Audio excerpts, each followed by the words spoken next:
Friends, welcome to competition एक सोच sorry welcome to Satyam SSC. तो यहाँ पे हम वो तरह की बातें शेयर करने वाले हैं जो हम अपने लाइफ में या फिर हम प्रिपरेशन जिंदगी में अपनी प्रिपरेशन जो जर्नी है हमारी ना, उसमें क्या क्या हम नए नए टिप्स को अप्लाई करते हैं, जो कुछ फेल भी कर जाती है, कुछ सक्सेसफुल भी हो जाती है। तो जो सक्सेसफुल हो जाती है उसके बारे में हम डिस्कस करेंगे। तो आज उसी टॉपिक्स को लेकर हम बात करने वाले हैं। जैसे बहुत लोग को एक चीज़ का सबसे बड़ा डाउट रहता है कि हम कैलकुलेशन कहाँ से करें, कैसे मजबूत करें, कैसे अच्छे से करें। तो उसी बारे में आज हम चर्चा करने वाले हैं। तो बेसिकली ये वीडियो आपके वो सारे डाउट्स को क्लियर कर देगा और साथ ही वो मिथ भी क्लियर कर देगा कि मैं कैलकुलेशन को कैसे क्लियर कर सकता हूँ 5 दिन में, 6 दिन में या फिर साल में, कितने दिन में एक्चुअल हमारी कैलकुलेशन इंप्रूव होती है। एंड मैं इतने सिंपल तरीके आपके साथ शेयर करने वाला हूं जो एकदम कह सकते हो ना, लो, बिगिनर, रिपीटर, एडवांस या फिर जो भी विद्यार्थी हो। मुझे पता है कुछ विद्यार्थी एकदम ऐसे होंगे जो एकदम फ्रेशर हो, जो 12th से अभी अभी सीजीएल की जर्नी में जंप किए हो कि भाई अभी मैं 12th किया हूं एंड जंप हुआ हूं सीजीएल की जर्नी को स्टार्ट करने के लिए। तो अपने वो एक्सपीरियंसेस मैं आज शेयर करने वाला हूँ कैलकुलेशंस के बारे में। चलो फिर वीडियो को स्टार्ट कर लेते हैं। हाँ दोस्तों, तो अभी सबसे बड़ा जो डाउट आ चुका है वो है हमारी कैलकुलेशंस को लेकर। हम लोग को एक कह सकते हो एक टाइम मिलता है 20 मिनट का, कह सकते हो, एंड उसमें हमें 25 क्वेश्चन करने हैं सीजीएल के। सीएचएसएल्स के भी बात कर सकते हो, एमटीएस का उतना वेटेज नहीं है तो उसमें मैं डिस्कस नहीं करते हैं, ठीक है। तो उसमें मैक्सिमम जो हमारी फोकस रहती है कि हम कर पाए, तो हम लोग फॉर्मूले याद कर सकते हैं, ये सब चीज़ों पे हम लोग ध्यान देने लगते हैं कि भाई फॉर्मूले याद कर लेते हैं। पर उससे भी हमारी काम नहीं बनती है। क्यों? क्योंकि जब आते हैं क्वेश्चन में कुछ 16/7, 16 × 7 या फिर 16/7, ऐसे ऐसे जब टाइप्स ऑफ क्वेश्चन आते हैं तो कहीं ना कहीं हमारी दिमाग उन छोटे छोटे कैलकुलेशंस को भी इतना कॉम्प्लेक्स कर देता है, जो कि हम कई बार 1 मिनट 2 मिनट लेट्स थिंक करते हैं कि भाई 16/7 क्या होता है, क्या होता है भाई, क्या होता है, क्या होता है, क्या होता है, ऐसा करने लगते हैं। पर एक्चुअल में ये नहीं आता है कि भाई 16×7 112, 112 हमें जस्ट विद इन सेकेंड नहीं आ पाता है। तो उसी चीज़ों के लिए मैं काफ़ी दिनों से परेशान चल रहा था। तो मैं हर लोगों से यही पूछता था कि भाई आपने कौन सी स्ट्रैटेजी फॉलो कर दी, आपने कौन सी बुक ऐसा फॉलो कर लिया कि भाई आपकी कैलकुलेशन काफ़ी अच्छी है। मैं एक्चुअल में मैं मैथ्स बनाता हूँ तो ऐसा दिक्कत नहीं, मुझे ये तो दिक्कत नहीं हो रही कि मैं मैथ्स नहीं बना पा रहा हूँ, मुझे ये दिक्कत हो रही है कि मैं टाइम पे नहीं बना पा रहा हूँ। और टाइम ऐसा है कि टाइम तो एक लिमिटेड टाइम है, तो उस लिमिटेड टाइम में मैं कैसे कर सकूँ, कैलकुलेशन को कैसे इंप्रूव किया जा सके। तो उसी में मैं सबसे बातचीत करते करते करते करते करते अंत में मैं ऐसे ही रैंडमली छत पे बैठा हुआ था। मैंने सबकी क्वेश्चन को सुना, किसी ने कोई बुक्स का रेफर किया, किसी ने कहा कि भाई मोहित गोयल सर की इंस्पेक्टर चालीसा बुक आती है, उसको ले लो काम हो जाएगा।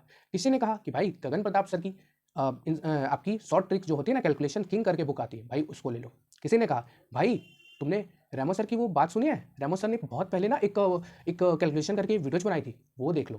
किसी ने कहा भाई अभी लेटेस्ट जो चल रहे हैं ना अभिनय शर्मा सर के 199 वाले, उसको देख लो, उससे भी आपकी कैलकुलेशन हो जाएगी। फिर कुछ ने कहा कि भाई गगन प्रताप सर भी करवाते हैं कैलकुलेशन वाली, तो उनकी वीडियोज़ को देख लो। तो मैं सब कुछ सोचने लगा। फिर सबसे जो बेहतर तरीका होता है ना कि जब भी कोई भी चीज़ें होती है, तो मैं सोचने के समय एक चीज़ हमेशा फॉलो करता हूँ, जो आप लोग को फॉलो करता हूँ, इस टाइप की एक डायरी रखो और एक पेन रखो। और फिर मैं लिखने बैठ गया कि भाई मैं क्या क्या क्या क्या उन्होंने बोला। तो जैसे मैंने सब कुछ लिख लिया कि अच्छा ये सारे पॉइंट मैंने लिख लिए। सारे पॉइंट लिखने के बाद मैंने सब कुछ कह सकते हो एक एक दिन, दो दो दिन, चार चार दिन सब कुछ ट्राई किया। लिटरली सच बताओ तो दे आर टाइम टेकन, काफ़ी टाइम टेकन था। बुक्स की बात करें तो मैंने रफली 6 पेज किया, जो कि मुझे सच में बताओ तो मैंने पीडीएफ से करने की कोशिश की थी, जो कि काफ़ी गलत थी, छूट गया। दूसरी चीज़ें मैंने क्या किया कि मैंने फिर क्या वो लेक्चर्स देखने की कोशिश की, वो भी नहीं हो पाया। फिर मैंने जो जो सारी चीज़ों के करके मोटा मोटी सारा ऑप्शन निकल के एकदम हताश होकर मैं चुपचाप बैठ गया। मैं कहा कि मैं किसी की बात नहीं सुनूंगा, ठीक है। मेरे वीडियोज को थोड़ा अच्छे से सुनना, तब समझ पाओगे स्टोरी को। तो उसके बाद फिर एक्चुअल में मैं सोचते सोचते सोचते सोचते मुझे एक चीज़ याद आई कि अगर बचपन में जो होती थी मैं क्या करता था, आखिर क्या ऐसा मैं नया कर देता था जिसके कारण मुझे ये चीज़ें रहती थी। तो फिर याद है कि क्या ऐसा हम नया कर सकते जो जो देखा जाए तो मुझे सारे कुछ याद हो जाए। फिर मैंने क्या किया, मैं जनरली बता रहा हूँ, अब मैं ये पिछले 3 महीने से सेम काम कर रहा हूँ, रफली 2 कॉपी भर दिया। मैंने एक डेली टास्क बनाया। डेली टास्क क्या बनाया कि मैं डेली टेबल लिखूंगा कहाँ से कहाँ तक। जैसे अगर बहुत कोई विद्यार्थी होंगे जो आई थिंक 10 या 12 तक तो टेबल होंगे, तो मैंने 12 से लेकर पहले 20 तक के टेबल को क्लियर किया और ये मैंने लिखा 1 महीने, ठीक है। फिर मैंने क्या किया कि क्यूब होता है तो क्यूब को मैंने 1 से लेकर 25 तक लिखा 1 महीने, उसके बाद फिर हम 35 तक भी गए।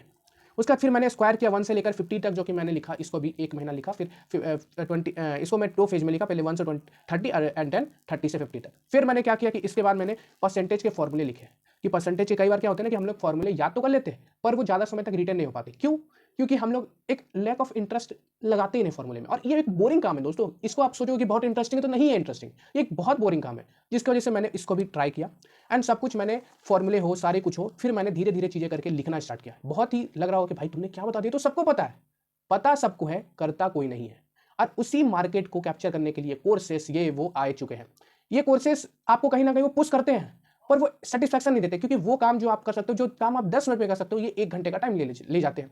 और आपको पता हो कि हमारी आउटपुट जब वो 10 मिनट से निकल जाती है, तो हम 1 घंटा क्यों टाइम वेस्ट करें भाई किसी के लेक्चर्स को देखकर। मेरा क्वेश्चन ये उठता है, वो लोग भी क्या करवाते। अगर क्वेश्चन सच में बात किया जाए तो बुक्स की एक बार के लिए चलो मान लेते हैं कि बुक्स थोड़ा अच्छा है क्योंकि वो हमारी कंपेटिबिलिटी है, बट लेक्चर्स तो भाई यूजलेस इसलिए भी हो जाते हैं ना, क्योंकि वो 1 घंटे टाइम वेस्ट करे कैलकुलेशन को लेकर, और कैलकुलेशन में वो ऐसे कैलकुलेशन लेके आ रहे सीट में जो एक्चुअल में हम लोग प्रैक्टिस खुद से कर सकते हैं। और खुद से अगर लेक्चर्स पे भी अगर हम रिलाई करते हैं, खुद से प्रैक्टिस नहीं करते, तो भी इंप्रूवमेंट नहीं होगी।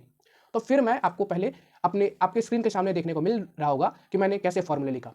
तो मैं फॉर्मूले पूरी तरह से लिखता चला गया, बहुत अच्छे तरीके से फॉर्मूले लिखे, डेली लिखे। अब मैं जनरली मैं कह सकता हूँ कि अब मुझे सारा कुछ कैलकुलेशन में दिक्कत नहीं होती, जनरली मैं दिक्कत नहीं होती। अगर बोलोगे तो 1 से लेकर 30 तक मैं जनरली डायरेक्ट मैं सुना दूंगा तुम्हें, टेबल स्क्वायर भी मैं सुना दूंगा, क्यूब भी मैं सुना दूंगा, यहाँ तक कि मैं फॉर्मूले तक भी लिखना स्टार्ट कर दिया। फॉर्मूले यहाँ तक कि मैं मेंसुरेशन 2D के काफी दिन तक फॉर्मूले लिखा, फिर 3D का लिख रहा हूँ, 3D का तो अभी स्टार्ट ही किया लिखना, एंड मैं फिर परसेंटेज के जितने भी सारे हैं उसको मैं लिखना स्टार्ट कर दिया हूँ। तो मैं सब कुछ धीरे धीरे लिख कर क्लियर कर रहा हूँ। तो सबसे बढ़िया जो तरीका होता है किसी भी चीज को मेमोराइज करने का, वो होता है राइटिंग। और कहीं ना कहीं इस ऑनलाइन वर्ल्ड में हमसे वो चीजें छीन ली गई है। वो क्या है, हमारी राइटिंग को पीडीएफ्स के द्वारा छीन लिया गया है। और आपको अच्छे से पता होगा कि पहले जो चीजें होती थी, कहा जाता था ना कि भाई लिखोगे नहीं तो सीखोगे कैसे। तो उसी तरह से अगर आप आज से लिखना स्टार्ट करते हो, तो आप देखो आपकी कैलकुलेशन ऐसे ही मास्टरी हो जाएगी। आपको कुछ नहीं करना है, बस लिखना है, और लिखना ऑर्गेनाइज्ड वे में।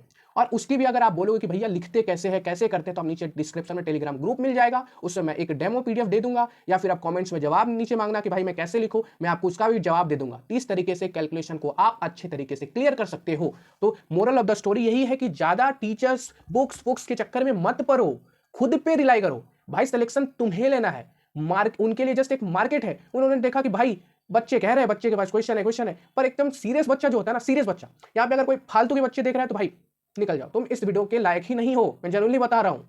और अगर तुम सीरियस हो तो मैं जो बातें बोल रहा हूं वो करो। 15 दिन के बाद तुम्हें यही आके मिलोगे और तुम थैंक यू बोलोगे कि भाई सही कहा, क्योंकि मैंने 3 महीना टाइम खपाया है, तब मैं किया हूं। और जो जो चीजें तुम सोच चुके हो कैलकुलेशन के लिए कि ये से ठीक हो जाएगी, ये से ठीक हो जाएगी, जब तक पेन और कॉपी नहीं चलाओगे नहीं होगा ठीक, चाहे तुम कुछ भी कर लो दोस्तों। तो एक बात 100 बात की एक बात, लिखना स्टार्ट करो। और कैलकुलेशन उससे अलावा और मजबूत होने की कोई तरीके नहीं है। वो जब आप कैलकुलेशन करोगे ना, मेंसुरेशन के फॉर्मूले भाई इजीली उड़ा लोगे, फिर आपको दिक्कत नहीं होगी। मल्टीप्लिकेशन एडिशन यही जो फैक्टर है ना, वही थोड़ा दिक्कत होता है। अब वही से कैलकुलेशन मजबूत होती है। दूसरा फैक्टर होगा कि भाई मैं प्रैक्टिस करूं।